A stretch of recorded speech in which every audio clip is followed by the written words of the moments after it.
ये जो दो तस्वीरें आप अपनी स्क्रीन पर देख रहे हैं, ये कहीं बाहर की नहीं, कोई पिक्चर का सीन नहीं, ये अरुणाचल प्रदेश की तस्वीर। जी हां, अरुणाचल प्रदेश की बेटियां सड़क पर आधी रात में स्कूल की ड्रेस में, आखिर इतनी बड़ी तादाद में अरुणाचल प्रदेश की बेटियां, देश की बेटियां स्कूल ड्रेस में कर क्या रही हैं? ये बच्चे कहां जा रहे हैं? समझने वाली चीज ये है कि जिस देश में बेटी बचाओ बेटी पढ़ाओ का नारा चलता हो, जिस देश में डबल इंजन की सरकार चलती हो, जी हां, अरुणाचल प्रदेश में बीजेपी की डबल इंजन की सरकार है। प्रधानमंत्री नरेंद्र मोदी का नारा है बेटी बचाओ बेटी पढ़ाओ। जब से सत्ता में आए हैं तब से बेटी बचाओ बेटी पढ़ाओ। तो आखिरकार रात को अंधेरे में स्कूल ड्रेस में, कंधे पे बस्ता, हाथ में छाता लिए ये बेटियां जा कहां रही हैं? हम आपको बताते हैं 65 किलोमीटर चलकर अपने डिस्ट्रिक्ट हेडक्वार्टर जा रही हैं। जी हां, डिस्ट्रिक्ट हेडक्वार्टर जा रही हैं। और मांग क्या है वो भी हम आपको बताते हैं। बेटी बचाओ बेटी पढ़ाओ। जी हां, पढ़ाई के लिए शिक्षक मांगने, पढ़ाई के लिए शिक्षक मांगने 65 किलोमीटर का सफर तय कर रही है ये बेटियां। ये वो दो तस्वीरें हैं जिन तस्वीरों को देखकर आपका मन विचलित हो सकता है, क्योंकि जिन बच्चियों को आराम करना चाहिए रात में और सुबह स्कूल में पढ़ाई करनी चाहिए, वो बच्चियां पढ़ाई के लिए स्कूल में शिक्षक उपलब्ध कराने के लिए कहां रात में प्रोटेस्ट कर सफर तय कर रही हैं 65 किलोमीटर लंबा अपने डिस्ट्रिक्ट हेडक्वार्टर का, जहां अरुणाचल प्रदेश में लंबे समय से डबल इंजन की सरकार है, मोदी जी की और डबल इंजन की सरकार, बीजेपी की डबल इंजन की सरकार। और जहां प्रधानमंत्री नरेंद्र मोदी मंच से बड़े बड़े वादे करते नजर आते हैं, लाखों स्कूलों के बनने की बात करते नजर आते हैं, और गोदी मीडिया, जी हां, गोदी मीडिया बढ़ चढ़कर कहीं जीडीपी की बात करती नजर आती है तो कहीं पर कैपिटा इनकम की बात करती नजर। लेकिन देश की हकीकत क्या है वो ये बच्चियां दर्शा रही है। देश में बच्चियों को अपने स्कूल में टीचर, जी हां, टीचर नियुक्त कराने के लिए 65 किलोमीटर लंबा सफर तय करना। यह वीडियो सोशल मीडिया पर ट्रेंड कर, सोशल मीडिया पर वायरल हो। रविवार रात को ये बच्चियां स्कूल ड्रेस में तैयार होकर अपने डिस्ट्रिक्ट हेडक्वार्टर की तरफ कूच करती।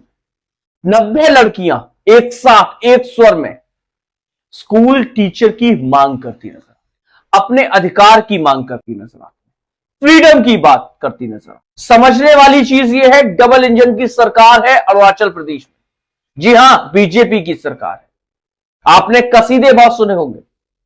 आंकड़े हम आपको बताते हैं कि अरुणाचल प्रदेश में सरकारी वेबसाइट के आंकड़ों के अनुसार यदि बात की जाए तो प्राइमरी स्कूल पहली क्लास से 5वीं क्लास तक के हर 9 बच्चों पर एक टीचर उपलब्ध है। अपर प्राइमरी क्लास की यदि बात की जाए 6ठी क्लास से लेकर 8वीं क्लास तक के बच्चों के लिए तो हर 7 बच्चों पर एक टीचर उपलब्ध है।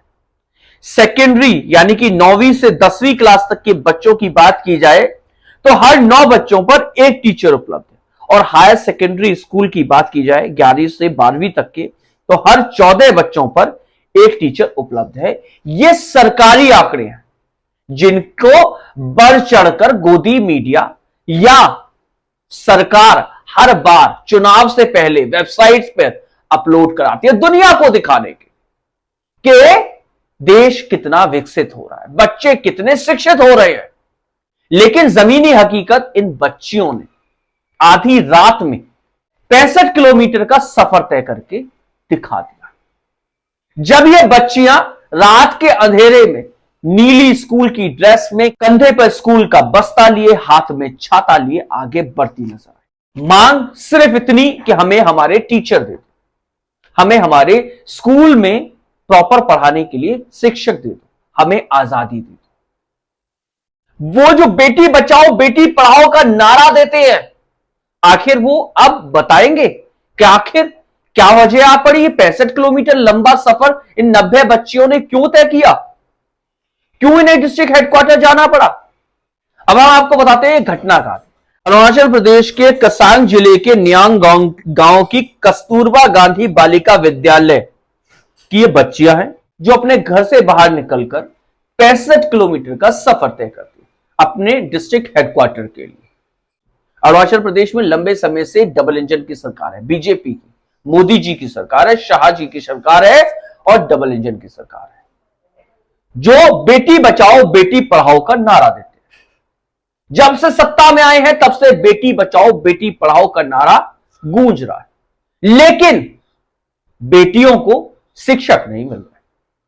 शिक्षा तब मिलेगी जब शिक्षक होंगे, और शिक्षक नहीं है, इसलिए बेटियों को 65 किलोमीटर लंबा सफर तय करना। हम बार बार ये बात क्यों कह रहे हैं?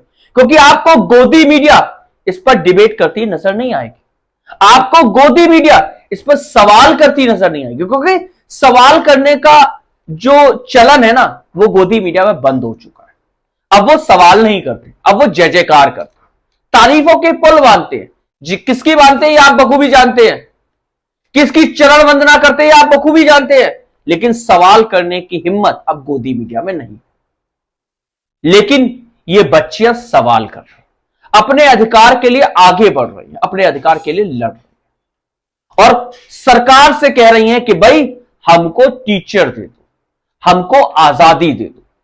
बच्चियों के इस प्रोटेस्ट को देखने से एक बात तो क्लियर हो जाती है कि क्या इस अंदाज में, जिस तरीके से देश चल रहा है, जिस तरीके से सरकारी आंकड़े वेबसाइटों पर अपलोड किए जा रहे हैं, क्या वास्तविकता वही है जो सरकारी आंकड़ों में दिखाई जाती है?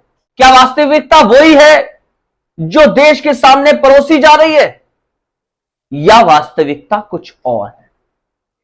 क्या वास्तविकता के लिए जो राहुल गांधी कह रहे हैं कि जेनजी को खुद खड़ा होना पड़ेगा, क्या वाकई में अब जनरेशन को खुद खड़ा होना पड़ेगा?